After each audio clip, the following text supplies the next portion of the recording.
Hmm.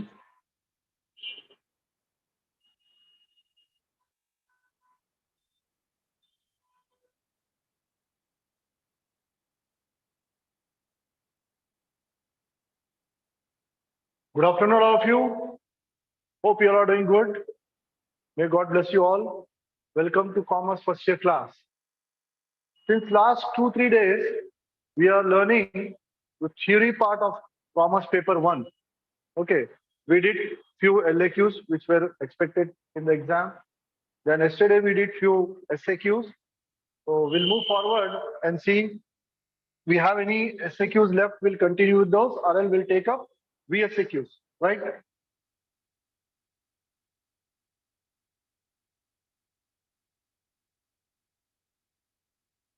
All these we have done.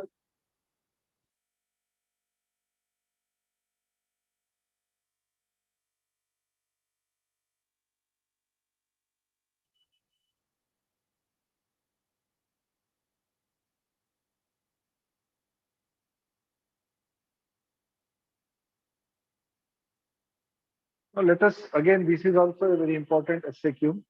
We'll take up this one.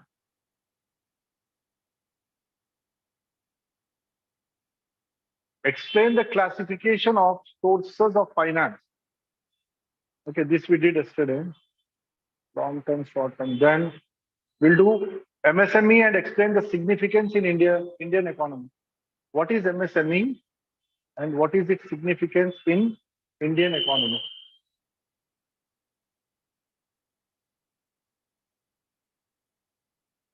MSME stands for micro, small, and medium enterprises. MSME stands for micro, small, and medium enterprise. Very less, very small, and moderate. That is what MSME is. Now, these days, these MSMEs are gaining a lot of popularity. They are gaining a lot of critical acclaim in India. As the government of India is not able to generate so many job opportunities, even the government of India, whether the central government or the state government, they are encouraging the youth, they are encouraging the learned people, right, to start their own setup and be self-employed and also provide employment opportunities to others. For this purpose, the government of India and the state government are providing loans, subsidies, tax benefits. They even are providing smaller plots, okay, smaller land plots so that they can start the setup and all that. So let us get to know all these things in this answer, right? So what is the significance? First of all, what is MSME? I told you micro, small, and medium enterprises. Enterprises. The government of India has recently enacted the MSME Development Act 2006, which received the assent of President of India on 16 June 2006. That act came into force from 2006. Now, what is the significance? What is the importance of MSME? If we talk about the GDP, gross domestic product, or if we talk about the total output of the country, a substantial chunk is coming from MSMEs. The outputs, the products are a substantial chunk of the products are coming from SMEs. See what is given? Micro, small, and medium enterprises contribute nearly 8% to the GDP, 8% to gross domestic product of the country, and 45% of manufacturing output and 40% of exports. These are very, very good figures. Okay, contribution of 8% towards GDP, 45% and 40%. 40% towards manufacturing output and 40% towards the exports is a substantial chunk, I should say. Okay, so MSMEs are gaining popularity next to agriculture industry. After agriculture, they provide largest share of employment also. I told you, no, even the government is promoting these MSMEs because MSME not only encourage people to be self-employed, but they also provide employment opportunity to others also. So even the governments are encouraging that. So it is said that they are absorbing second to agriculture sector. They are widely dispersed across the country and produce diverse range of products and services to meet the needs of local market, global market, national and international market. So the products of these MSMEs, as it is said, no, they are catering to the local needs, national needs, as well as to international needs. As you see, 40% of their output is being exported. 40% their contribution towards the total exports is 40%. Imagine only MSME is contributing 40%. Then agriculture is there and the rest of the industries, isn't it? So then the Ministry of MSME has undertaken number of programs to help and assist entrepreneurs. Okay. So as a part of that program only, what I was telling you, know, they are being given smaller plots, they are being given tax privileges, tax benefits, tax holidays, loans at a subsidized rate. All these things are a part of this program only. Then, with these figures, we can understand the significance of MSME. The significance of MSME can be understood from the following figures. Here, in this answer, the emphasis is on the figures. Please pay attention while you are writing the figures. Okay, very, very important. Whether it is contribution to GDP, whether it is contribution to this manufacturing outputs, whether it is contribution to exports, the figures are very important. Again, 90% of MSMEs in India are unregistered. That is, they are not getting license. They are starting their own setup. So even the government of India doesn't know that. If these 90% are also enrolled or registered, then definitely their contribution is missing here, no?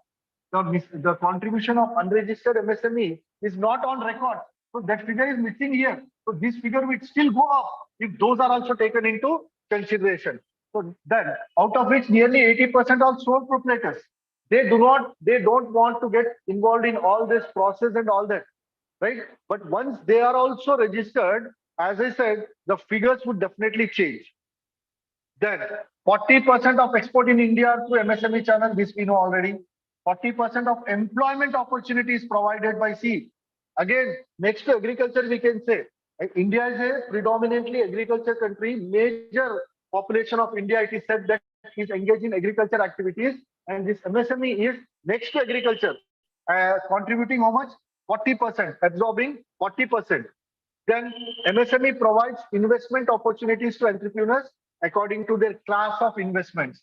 Like if it is small, micro, very small, micro, little one, small, moderate one, medium, like this, right? Then MSC provides a good market for foreign companies to start business in India. Only few points and 5 marks. Okay. So these are the significance of MSME. MSME stands for micro, small, medium enterprises. We see in this answer, figures are very, very important. Be perfect with the percentages given. Okay. The next one is, now though government of India is providing every support to these MSMEs, still they are having some problems. So now let us see what are the problems these MSMEs are facing.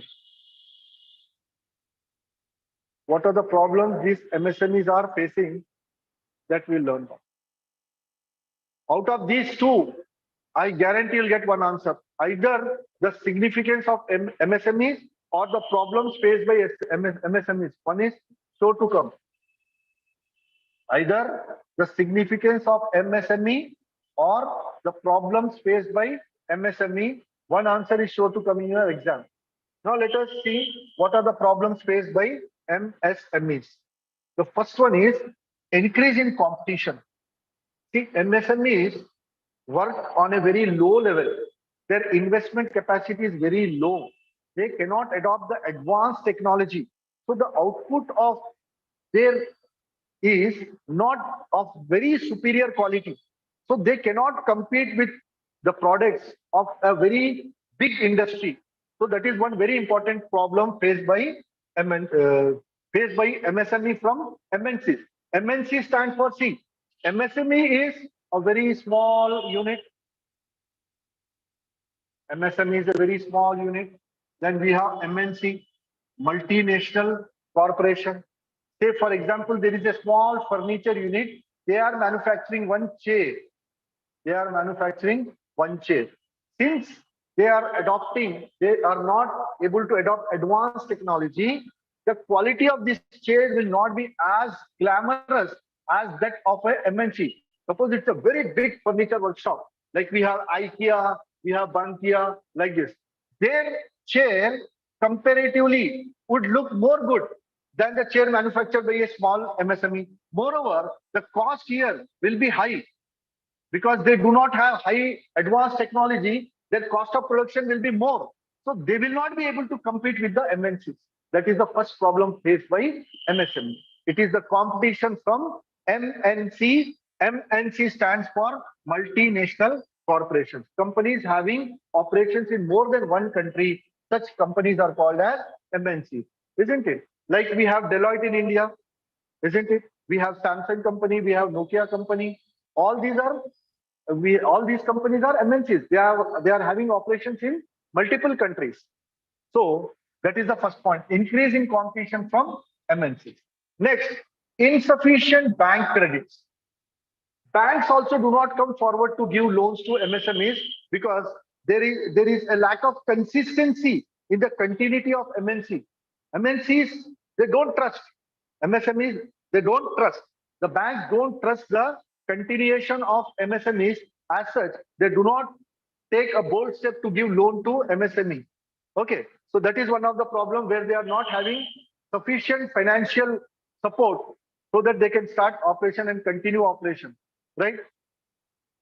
Yeah, so what is given here, you see the MSMEs are facing difficulty by getting sufficient loan from, by not getting sufficient loan. They have to provide various documents to bank to prove their capability for getting credit from bank. Yeah, obviously, whether it is a MSME or any other business organization, they have to prove their credit worthiness to get the loan from bank, isn't it? So there, our MSCs are facing a lot of problem. They are not able to provide the required documents, and they are not able to prove their credit worthiness, credibility. Next, poor infrastructure facilities. See, MSMEs operate in a very small area. Okay. Now the government is providing them smaller plots in industrial parks where all the facilities are there, where the infrastructure is good. If they are having a setup in such areas, not an issue. But if they are operating from any area where all this connectivity is not there, power problem is there, water problem is there, transportation problem is there, with all these problems, their survival is at question mark. Their survival is a challenge with all these problems around. Then, outdated technology. I told you just now, because their investment capacity is not high. They do not have sufficient fund to purchase the new technology. There, they are lagging behind because of this lack of advanced technology. They will not be able to produce goods on a large scale. They will not be able to produce goods of very superior quality because they are following still the conventional and traditional method of production without adopting to the advanced technology. Then outdated marketing and distribution strategies. Again, the same thing. See, if it is a multinational corporation, if it is a multinational company, they can engage a big star. They can have a big platform to market their product. We see, no, Samsung company or a Oppo company or any mobile company or any two-wheelers company or any four-wheelers company, they invest crores and crores rupees for advertisement. Okay, that is their marketing strategy because they can afford to do that. Their capacity is not at question. Their financial ability, their financial capacity is very, very high.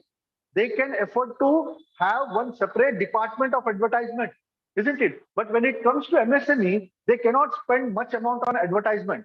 So unless product is advertised, it will not get sold. That is one problem they are facing. जो दिखता है वो बिकता है. तब तक जब तक आप दिखाएंगे नहीं, जब तक प्रोडक्ट लोगों को पता चलेगा नहीं, तब तक वो बिकेगा नहीं.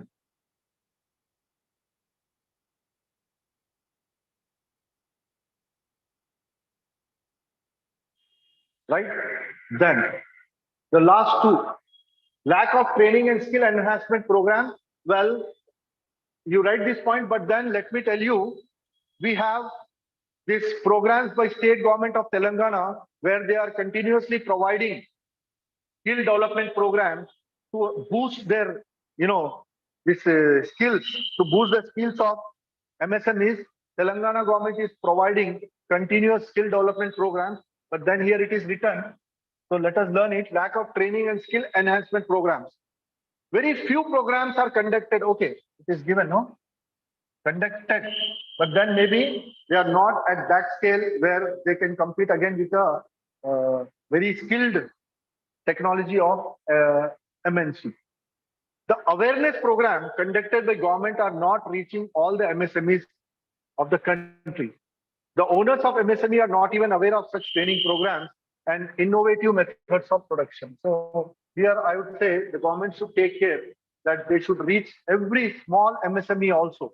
They should create a platform where every small MSME also should come to know about such programs organized by the government, and they should take part in such activities so as to enhance their ability, they enhance their skills, and which would help them produce quality goods, superior quality goods.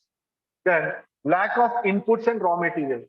Again, the provision of raw material is also a very big issue for MSMEs, where a multinational company can pay advance amounts, huge advance amounts, and book for raw material, whereas a MSME cannot give advance amount. So as such, they may be facing problems in procuring raw material for their production process.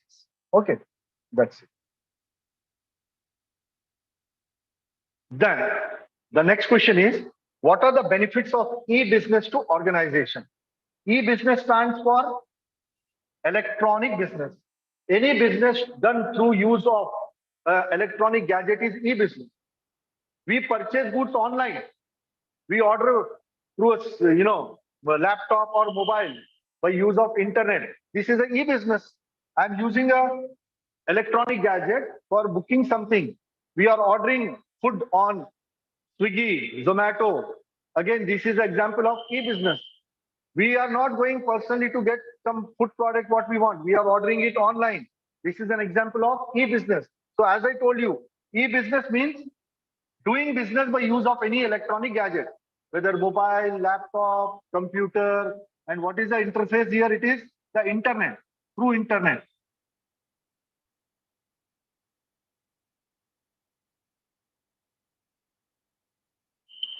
So, one second.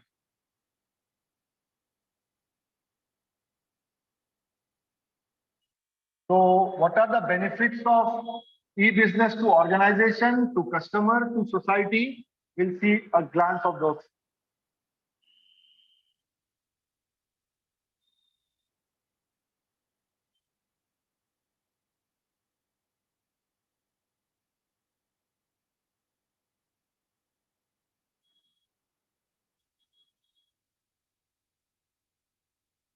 What are the benefits of e-business to organization? So as I told you, what is e-business?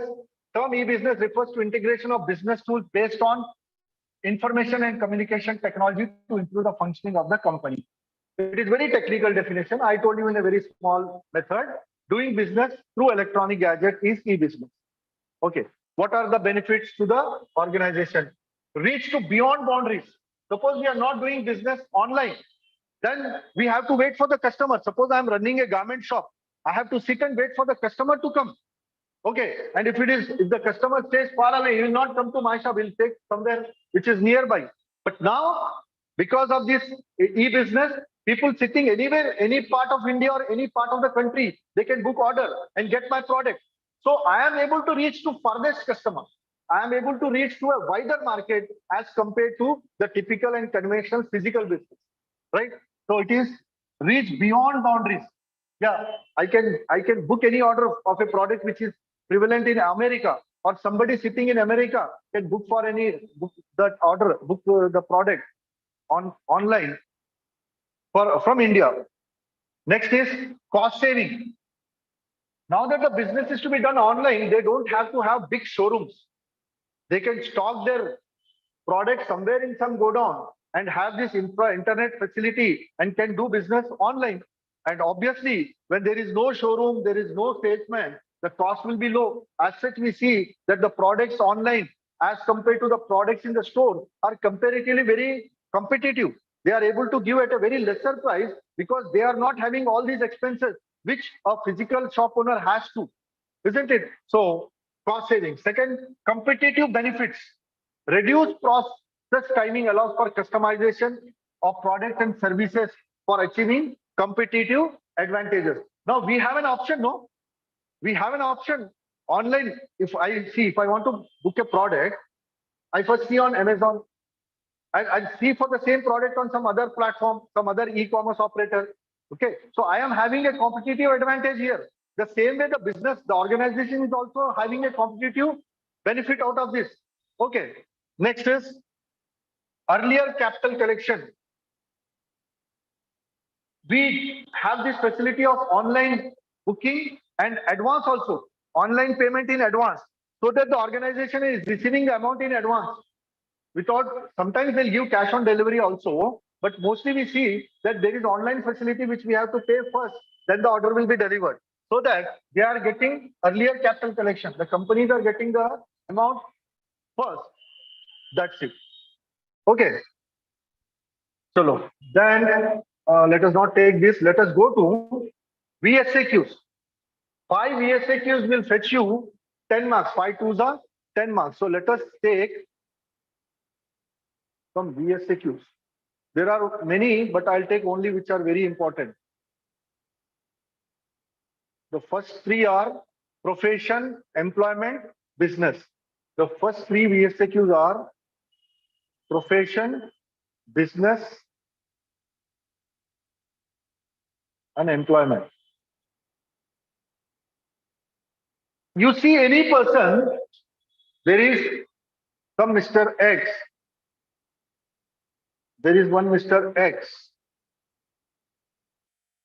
Say Mr. A. He will be either doing job, or he will be doing some business, or he will be a professional. These are the economic activities which a person does to earn source of livelihood, isn't it? Profession means this particular aspect requires expertise. Like a doctor is there, a chartered accountant is there, a lawyer is there. Can anybody become a doctor? No, you have to pursue medicine. Can anybody become lawyer? No, he has to pursue law. So they are an expertise in their own field. So such profession, this thing is called as profession. Profession means an occupation which renders specialized expert personal services like doctors, engineers, chartered accountants. All these are called as the professions. Then employment. Employment is a relationship between 2 persons, one the employer, the other employee. Employee will render his services for salary. Employee will render his services for salary. Next is business. Business is, yesterday we learned this definition, no? Any human activity which is to create wealth through purchase and sale of goods is called as business. Just like 2 lines. Just like 2 lines, and we'll get 2 marks for that. Okay. Next is trade. Trade is buying and selling of goods. What is trade? Trade is buying and selling of goods in a marketplace. Next we have entrepot trade. Foreign trade is divided into 3 categories. See, basically trade is classified into 2. One is home trade, the other one is foreign trade. One is home trade. Trade, I said, is buying and selling of goods in a marketplace. Okay, buying and selling of goods in a marketplace is called as trade. Trade is divided into home trade and foreign trade. Foreign trade is further divided into exports, imports, and entrepot trade. Right? So here, this is a very sure question. Entrepot trade. Now, what is export? If a country is selling goods to other country, we call it as export trade. If a country is selling goods to other countries, we call it as export trade. If a country is buying from other country, we call it as import trade. And if a country is buying from one country and selling it to other country, we call it as entrepot trade. Suppose Okay, suppose this is India. Let us say this is Pakistan and say Sri Lanka. If India is buying wheat from Pakistan for personal consumption, we call this trade as import trade. If India is selling goods to Sri Lanka, we call it as export trade. But imagine India is purchasing from Pakistan and selling it to Sri Lanka. This trade is called as anti-pot trade. So buying from one country and selling it to some other country, we call it as anti-pot trade. And anti-pot trade is one of the foreign trades. Okay.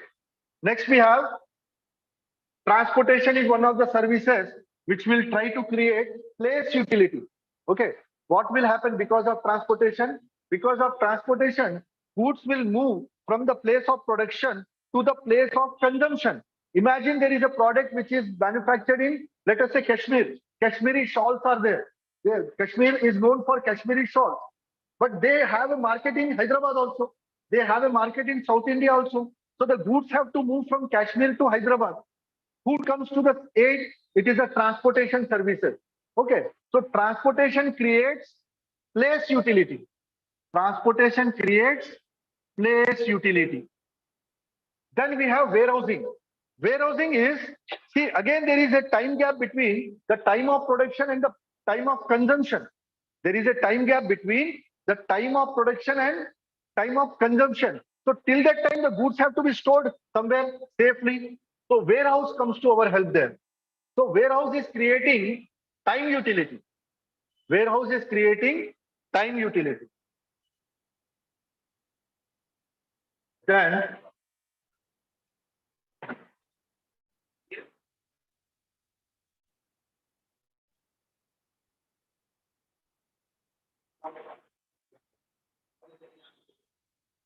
what is a government company, holding company, subsidiary company? Okay, we'll have a look at this. What is a government company? A government company is one in which the stake of government is more than 51%. In any company, if the stake of government, if the share of government is 51% or more, we call such company as a government company. Like suppose we have examples here, you see. Hindustan Steels Limited. In this, more than 50% of shares are held by our state government or central government or state government and central government. Bharat Heavy Electricals Limited. Okay, like this. All these are government companies. So what is a government company? Government companies are those in which the government required to hold 51% or more. Suppose there is, like, let us take for example BHEL. Suppose BHEL, example I am giving, is having total capital of 1 crore. Out of this, with 51 lakhs or more should be purchased by either the state government or central government, then we can call BHEL as a government company. In any company, if the stake of 51% or more is held by either state government or central government, such company is called as a government company. Okay. Then holding company and subsidiary company. We have two more, holding company and subsidiary company. Now let us take one example. Suppose there is X limited company, there is Y limited company. X limited company and Y limited company. Y limited company is having a capital of 1 lakh. Y limited is having a capital of 1 lakh. Out of this 1 lakh, if 51 lakhs worth of shares are purchased by X limited, it is very similar to government company. Okay, but here government is not involved. These two are either private limited companies or public limited companies. So out of total 1 lakh capital, if 51 lakh is held by X limited company, then we call X limited company as holding company and Y limited company as subsidiary company. X limited is called as holding company and Y limited is called as subsidiary company. Okay. Then this we have done, promotion we have done yesterday in LAQ, SAQ. Who are promoters? What are the functions of promoters we did yesterday? Then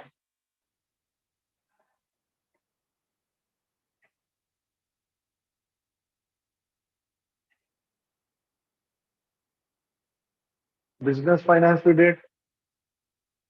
Let us just go through once. What does promotion means? It is an activity taken up by the promoters in incorporation of a company. So it is the first step in formation of company. It involves identification of idea, gathering the requirements and implementing it. Promotion is considered as putting an idea into practice. And who are the person who do that? Who are the person who does it? It is the promoter. He conceives the idea. So in the steps of formation of a company, in the stages of formation of company, promotion stands to be the first one. Okay, so promotion is the first step in formation of a company. Next is promoter. A person who does promotion is called as promoter. Who is promoter? Promoter is the person who does promotion. Okay, so promoter is one who undertakes to form a company. He is instrumental in bringing a company into existence. Promoter may be individual or a firm or a company or any institution. Next, we have capital subscription or minimum subscription. Okay, this is also asked many a time. Minimum subscription. Now, the minimum amount of capital to be collected by a public company before its allotment of shares is known as minimum subscription. A public company cannot commence business unless a minimum subscription is achieved, and it is said that for a public limited company, at least 90% of subscription should be received. If not, the company cannot commence its operation. Like example, I'll give, suppose a company had issued 1 lakh shares.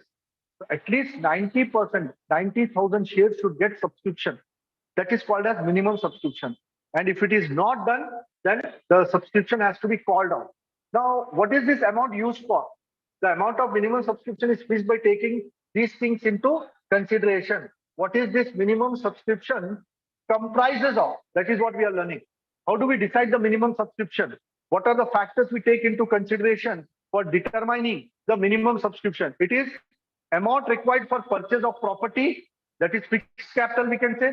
I told you, no, capital is divided into two. One is fixed capital, the other one is working capital.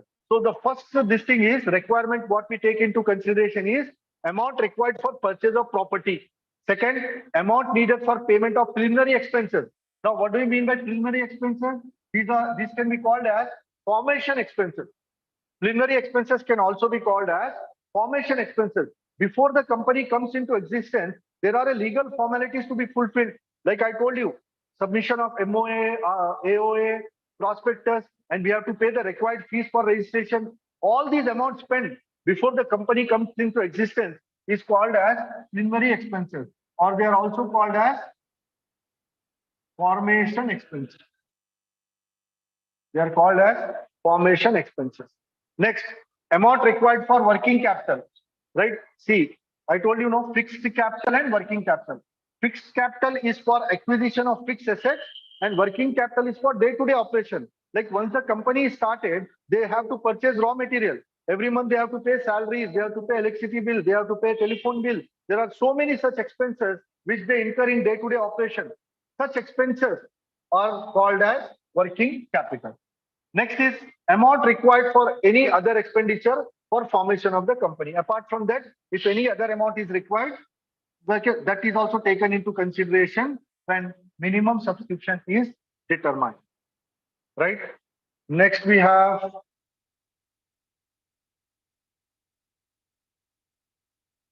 business finance we did yesterday. Finance is called as the lifeblood of every business. Okay. Finance is called as lifeblood of any organization, whether to start or to survive or to expand. Every business needs finance. See, the requirement of fund by business firm to accomplish its various activities is called business finance, and it is termed as lifeblood of any organization. The success of any industry depends on the availability of adequate funds. See, for everything we require funds, no? So funds is as good as blood for any body to survive. Okay. Then I throw with the note.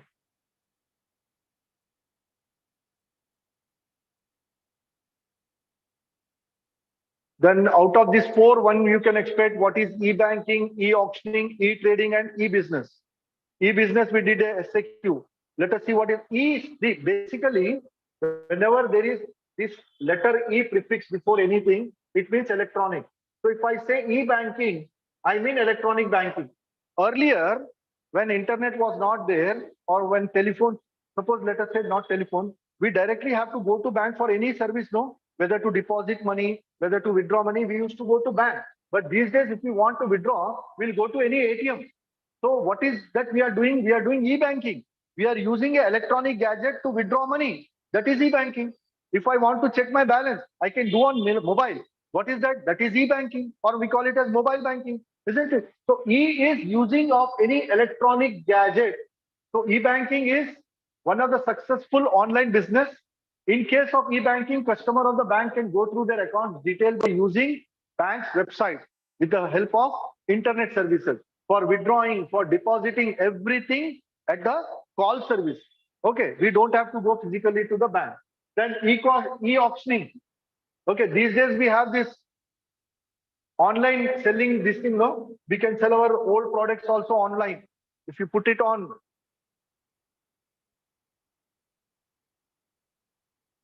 what is given here, see? E-auctioning or electronic auctioning facilities people to take part in the auction without wasting their personal time. You don't have to go there. You can put your bid on internet, and if it is up to the satisfaction of the customer, you will get that product. Okay. Then e-trading. This is doing trading of securities online. Okay. And these days, again, we don't have physical trading done in stock exchange. We can open a demat account and can do trading sitting at home, right? Then e-business we already have done. Okay, so we are done with all the important LAQs, FAQs, and VSAQs also. Okay. Now, today is the last session. So I wish you all the very best for you. Please do prepare well and do crack the exams with confidence. Okay. So I'm ending the session here. God bless you all. Stay safe. Bye.